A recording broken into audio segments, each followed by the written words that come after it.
the video. This is kind of sad. There has been some pretty disturbing footage of Justin Bieber lately. Now, he was in public. He actually attended his wife Hailey's Rose event recently, and some people noticed that he was looking a little off, and people are speculating that he might be back on drugs again, which is really unfortunate. These were the few comments that were seen on TikTok. This is how Liam Payne was acting a few weeks before his death, just saying that man needs help ASAP.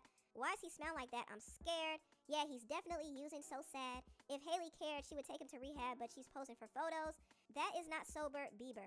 There are other comments talking about Justin's current state, and a lot of people are concerned about him. Now, we don't know exactly what goes on in his personal life. There were some rumors that he was having some marital issues with his wife Hailey, but he and Hailey seem to be putting up a united front, so I don't really know how their marriage is going. Also, Justin does have his share of health issues. He did say that he had Lyme disease, so we can't really assume that he's using. And his team did come out and tell TMZ that he's okay. He's not on drugs. He's thriving. They said the reason why he was looking the way he did was because he was tired after being in the studio all night. I don't know if I really believe that, but I do hope that he's not using. If he is, it wouldn't shock me because Justin has been through a lot. He's been through a lot of trauma in the industry, and that's a part of the reason why he turned to drugs, to cope with the trauma. And it was even rumored that P. Diddy actually did something to him too. I don't know how true that is, but if it is true, it would explain a lot. It really would, but I do hope that he's okay. I don't know, he's not been looking the best, but I do hope that he is okay. Now, moving on, I want to talk a little bit about Chloe Bailey. Poor Chloe. Chloe Bailey and her label are being sued for $15 million by a songwriter who claims that he wasn't paid for the work that he did on Chloe's album Trouble in Paradise. Now, the songwriter is named Melvin Moore. He goes by the name Forrest, and he wrote 3 songs for Chloe, including Favorite, Might As Well, and Same Lingerie. He said that he was never compensated or given credit for his work, and the producer who worked on the songs with him, named Bongo, gave the songs to Chloe, and those songs were commercially released without Forrest's knowledge or consent. Not only that, he claims that Chloe violated his cease and desist when she performed those same songs on her platform. And at first he was seeking $5,000 per song, but after being brushed off and disregarded by Chloe's legal team, he decided to file a lawsuit against Chloe and her labels Parkwood Entertainment and Columbia Records for $5 million per song, which totals to $15 million.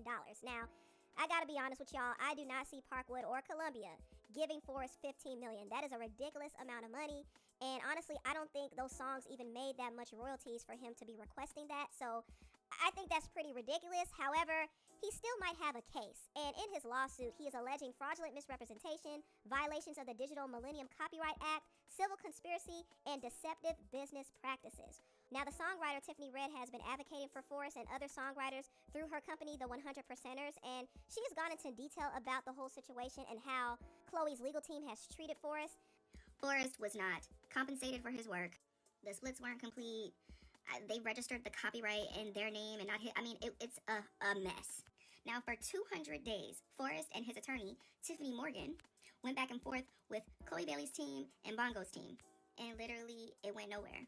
They weren't willing to pay Forrest what it was that he was asking for. And honestly, if you guys knew the numbers, you would be like, what? It's ridiculous. So after 200 days, I got involved. I was a fly on the wall in one of the phone calls between Jeremy Moore, who was Chloe Bailey's attorney, and Forrest and his attorney, Tiffany Morgan, where Jeremy Moore told Forrest and his lawyer that he didn't need his consent to release his music. Very, very horrible. So after 200 days, a demand letter that went out last month, they knew this litigation was coming. They decided to continue to do business like this. So a lawsuit was filed. This whole story is really messy, and I'm really sad that Chloe got caught up in all of this because honestly, I don't believe she would intentionally take songs from another artist. I mean, for one, Chloe is a writer herself. She is a producer, so she knows how important it is for these writers and producers to get paid. But I think the main problem is the business simply wasn't right, and I think Chloe needs a better team, and I don't think she's being correctly advised on how to move, which is why she's in this predicament now. Also, I don't necessarily feel like she's the only person to blame in the situation. The producer, Bongo, actually gave away the songs that Forrest wrote to Chloe without telling him. And they never got a chance to break down who was going to get what percentage. Like, he was completely out of the loop. So I do think the producer plays a big part in this. And also Chloe's labels, Parkwood Entertainment and her parent label, Columbia Records, do play a role too, because it's their responsibility to pay for the writers and the producers on Chloe's album. That's a part of her budget. But unfortunately, with how the business is, if Chloe is not making the label money, that budget that they give her up front, she has to pay out of pocket herself. yes, you might get a big lump sum of money in the beginning, or you might have a huge recording budget and you think the label's paying for it, but at the end of the day, you're paying for it. It's coming out of you. So whatever you made from that album, you get that after whatever has been paid off. So it's like a loan. Now, this whole lawsuit has fallen on Beyonce's doorstep because Parkwood Entertainment is her company. And according to Daily Mail, a source said Beyonce is incensed that it has gone this far. This lawsuit is a terrible look for everyone involved. Also, it's being alleged that the communication between Chloe and Parkwood have been breaking down over the weeks leading up to this lawsuit. So it seems like things are a bit shaky between Chloe and Parkwood, but I don't think this lawsuit is anything they can't handle. I mean, if Beyonce and Parkwood are being dragged into this mess, they're definitely going to handle it.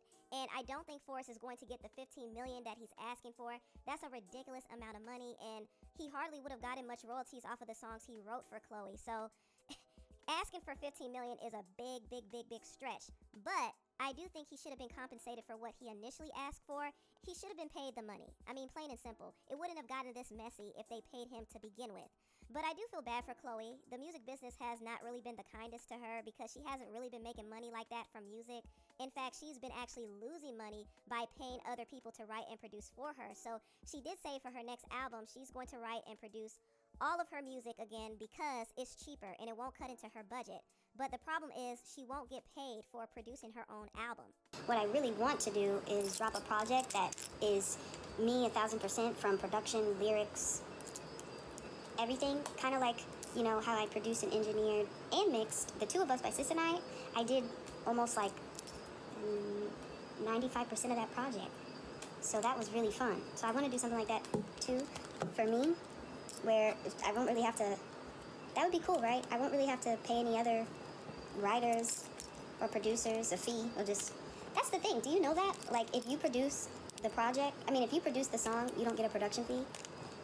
Like, if I produce the song, I don't get a minimum $20K production fee for producing the song. But if a producer, an external producer that, you know, made the beat, you have to pay them a production fee.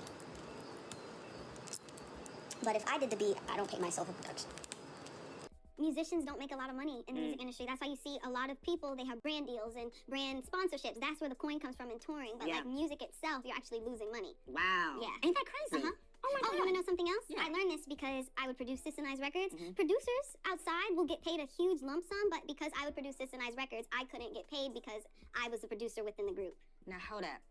You're doing the same work, but not getting enough from it because it's your own music. Yes. Now how does that And make also, sense? like, I don't know if it changed within Grammys, but you know, like how they have Producer of the Year? I learned it from Imogene Heat because, you know, she produces a lot of her stuff. So does Grimes, so does Bjork. They couldn't be contenders for Producer of the Year because they were the ones producing their own bodies of work and not for others. And notice how those are just the women I named. Man, the music industry seems like such a scam. It really does. But anyway, tell me what you all think about this video down below. Please like